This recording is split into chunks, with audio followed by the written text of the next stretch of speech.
Sa dokumentaryong ito, tuklasin natin ang mga epekto ng pambubuli sa mga individual. Paano nga ba ito nakakapekto sa kanilang kalusugang pang-emosyonal sa mahabang panahon? Ano ang epekto ng pangkapi sa kanilang pag-aaral at pag-unlad sa pagkipagkapwa? Makakatulong ba ang pagsasanay ng self-defense upang palakasin ang loob ng mga biktima? How does self-defense education contribute to creating a safer school environment? It depends. Kasi hindi mo nun masisecure yung kaligtasan ng paligid mo kung hindi mo rin apply ng maayos yung mga natutunan mo na self-defense na itinuro sa'yo sa paaralan. Kasi kung napunta ka sa situation na katulad ng mga sitwasyon na hindi mo inaasahan, paano mo i-apply yun? Kung kaya hindi mo na-apply ng maayos, pwede ka pang mapahamak, di ka? Yun lang.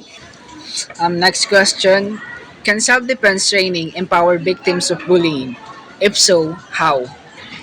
May empower nito ang mga victims ng bullying kasi hindi na sila matatakot na ipagtanggol ang kanilang mga sarili laban sa mga nambubuli sa kanila. Dahil meron na silang knowledge about self-defense at pwede nila itong i-apply sa kanilang sarili upang protektahan ang kanilang sarili laban sa mga nambubuli sa kanila. At para na din maiwasan ang mga pambubuli na ginagawa ng kanilang kapwa-tao. Can self-defense training empower victims of bullying? If so, how? Yes. Sa tingin ko, matutulungan ng self-defense ang bata na na protektahan nito ang kanyang sarili. At nang sa gayon magkaroon din ng confidence yung bata na humarap sa mga tao na kaya niyang protektahan yung sarili niya. How does bullying impact academic performance and social development? Naapektuhan ng bullying ang pag-aaral ng bata at social development nito nagiging epekto nito yung pagbaba ng kumpiyansa sa sarili at lalo na sa pag-aaral nila at pagka bababa yung confidence nila maapektuhan talaga yung pag-aaral nila, mahirapan silang sumagot at kung ano na yung mga sasagi sa isip nila habang pumapasok sila, yun yung negative na epekto. Can self-defense training empower victims of bullying? If so, how? Yes, the only way to eradicate bullying by empowering the victims, addressing the behavior of bullies. Here are some few ways martial arts empowers young people and those who are bullied. And for me, martial arts training does not only offer physical self-defense skills, and it is also teaches good values and qualities that help students become more citizens. And they learn to resist and manage and uh, channel their emotions and self-controls, and this curbs bullying behavior. What are the long-term psychological effects of bullying on individuals? Tingin ko yung isa sa mga possible effects ng bullying sa isang tao, psychologically is syempre yung anxiety and trauma na maaaring madala niya hanggang sa pagtanda o sa makaapekto sa kanyang performance bilang tao. How does bullying impact academic performance and social development? Tingin ko it will affect negatively sa tao. Unang-una, masama ang bullying due to that reason. Tapos, I think it will weaken yung foundation ng kung gaano katibay isang tao para sa akin. Can self-defense training empower victims of bullying? If so, how? If the question is can, yes it can. How? I think by giving the feeling of being equipped, yung lalakas loob, ganyan, may bala. In case na kailangan ng self-defense. What are the benefits of incorporating self-defense techniques into anti-bullying programs?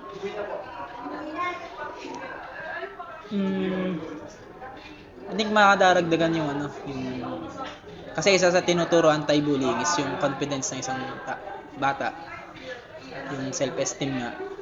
Siguro, yun nga, dahil pag naituro yung self-defense, so nandun yung lalakas loob niya, yung in a way na in case na may bullying, hindi sa kung makipag-away, kundi para lang protektahan ng sarili.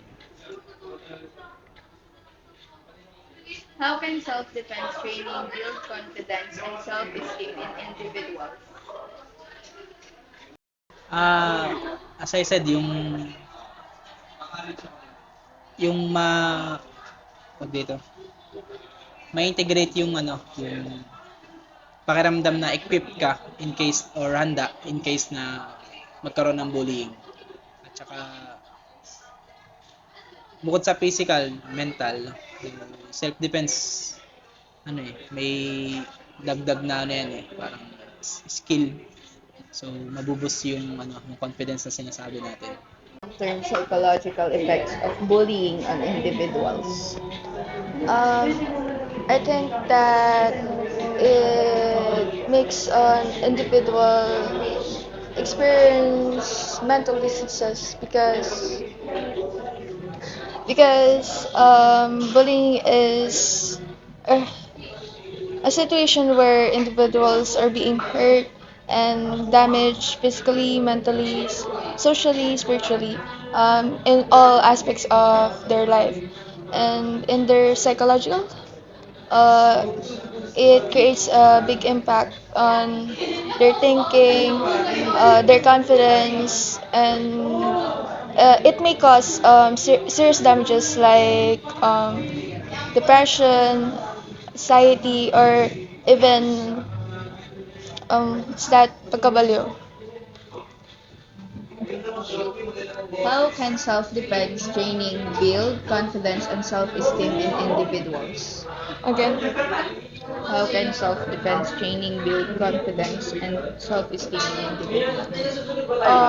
Self-defense can build confidence in individuals because if they know how to protect themselves, then they'll be able to build their confidence. In trainings, they are taught of the ways of how to protect themselves from dangerous circumstances, and confidence is built from there because they know what to do and they're not afraid because they have learned it, and they if they're sure of what they're doing, then it drives them more to protect themselves. And additionally, if they are learning self-defense, there is a possibility that they are socially active, so they can ask help from others. How does bullying impact academic performance and social development? Bullying is common in schools, especially in lower grade students, like grade 1, 2, and 3, because uh, the children are not very knowledgeable of the harmful effects of bullying, and it affects them because some students may not want to go to school, and that impacts their academic performance because not attending to school means that their grades are being affected and they cannot attend their classes. Simply,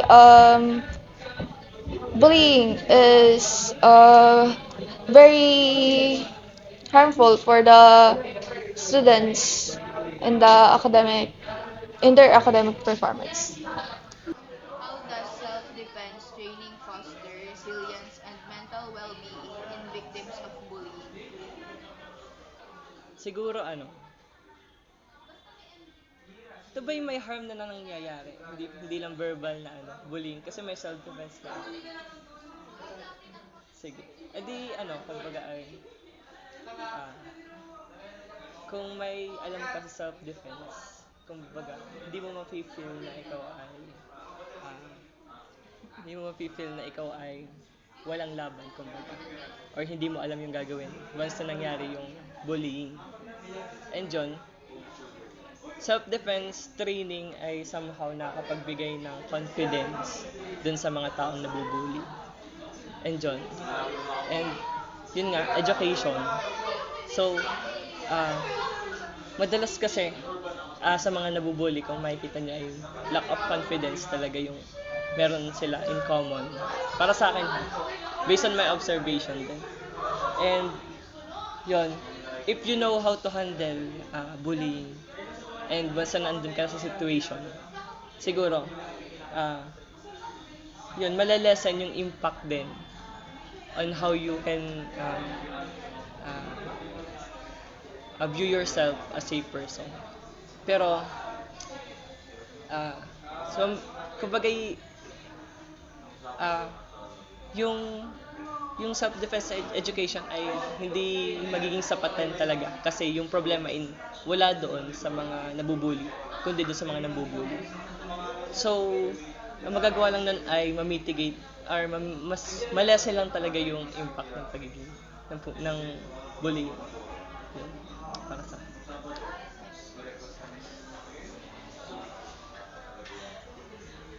What role does bystander intervention ulit pa. What role does bystander intervention play in preventing and addressing bullying? Sige. Number 6 po. So, yun. So, bystander intervention, di ibig sabihin ay sa public nangyayari yung bullying. And, yun. Siguro, malaki yung role na may aambag nun. Number ano nga yun? 6. Number 6.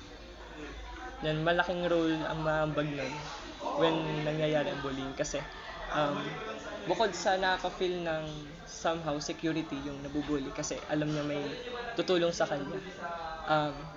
Ang impact nun dun sa nabubully is somehow magiging conscious siya dun sa ginagawa niya. And kung alam naman yung ginagawa niya, di kumbagay somehow mahihiya siya dun sa, lalo na kung nasa public. And yun, kung tayo naman yung bystander na nandun, siguro ay ang magandang gawin nga natin is yun, makialam kasi hindi naman sa nanghihimasok, kumbaga ay para tumulong. And siyempre bago ka manghimasok, aalamin muna natin yung sitwasyon kung ano ba talaga yung nangyayari bago ka So, bystander intervention. Kaya kung may nag-make sense yung sinasabi. How can incorporating self-defense into mainstream subjects promote a culture of respect, empathy, and understanding? Number 15.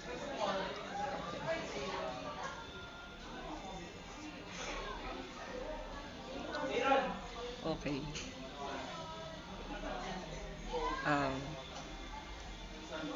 Kalimitan naman pag nagkakaroon ng incorporation ng self-defense dahil sa mga mainstream subjects. Ano bang mainstream subjects na naisip mo?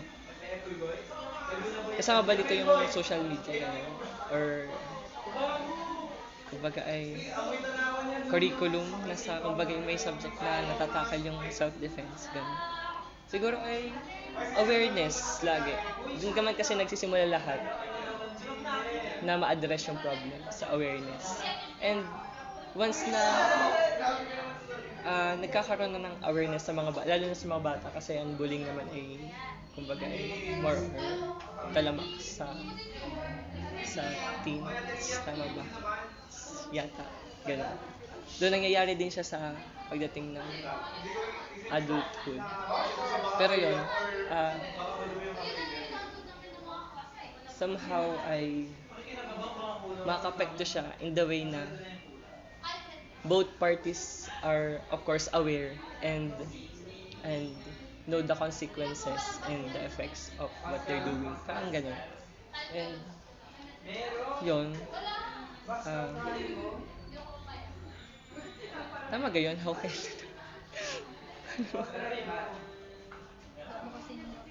paano mo sagutin yung how can, oo, promoting a culture of respect, empathy, and understanding.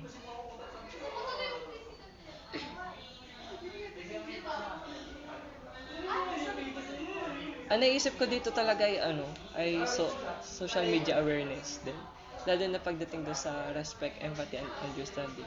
Kasi dito nag-uugat yung um, yung pagkakaroon ng cancel culture. Though hindi din siya napakaganda kasi kung masasabi nga natin siyang ay ano yun? Double blade. May tawag doon. Kumbaga ay may mabuti siyang effect and may masama siyang effect kasi ang cancel culture ay um, maganda kasi na-address ah, yung mga culture stereotypes, gano'n. And somehow, kapag kumbaga na out of control, pwedeng ang maging biktima ay yung victim mismo, hindi yung mismong salarin. And yun. What are the long-term psychological effects of bullying on individuals? Nakakawala ng tiwala sa sarili. Mahirap din mag-build up ng trust sa iba, tapos pwedeng makaapekto sa mental health dahil sa nararanasang bullying. How does bullying impact academic performance and social development? Mawawalan ka ng gana pumasok, tsaka bababa yung confidence mo, especially makipag-communicate sa tao. Kasi napapangunahan ng mga negative thoughts, doon ka din talaga magiging sobrang self-conscious. Can self-defense training empower victims of bullying? If so, how? Oo, kasi doon nila nalalaman na kaya nilang protektahan ang sarili nila. How can self-defense training build confidence and self-esteem in individuals? Kasi sa pamamagitan ng self-defense training ay matututo ang mga victim bullies to defend themselves, so in that way nagkakaroon sila ng confidence. What role does bystander intervention play in preventing and addressing bullying? So, ang bystander ay yung anyone who witnesses bullying either in person or in digital forms. Ang pwede nilang gawin or para makatulong sa prevention is sabihin nila sa mga adult, standing up to the bully or supporting for the victim. In that way, they can stop the bullying and make the victim feel supported. What are the long-term psychological effects of bullying on individuals? Para sa akin, based sa nararanasan ko, is minsan di ko maiwasan ma-insecure pag bumabalik sa akin yung mga memories ng sinabi nila, although kahit sinabi ko na naka-move forward na ako. How can schools and communities work together to promote self-defense skills among youth? Schools and communities can work together to promote self-defense among youth by hosting self-defense workshops or classes led by qualified instructors. Pwede rin sa pamamagitan ng community events or awareness campaigns to educate students and parents regarding self-defense. Pwede rin sila makipag-collaborate sa local law enforcement or martial arts organizations to provide resources training. And last is encouraging open communication.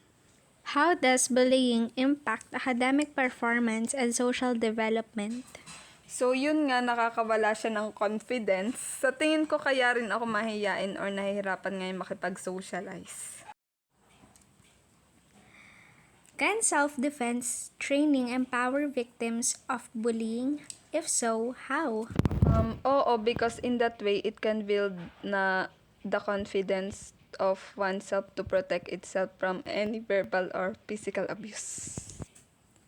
What are the benefits of incorporating self-defense techniques into anti-bullying programs?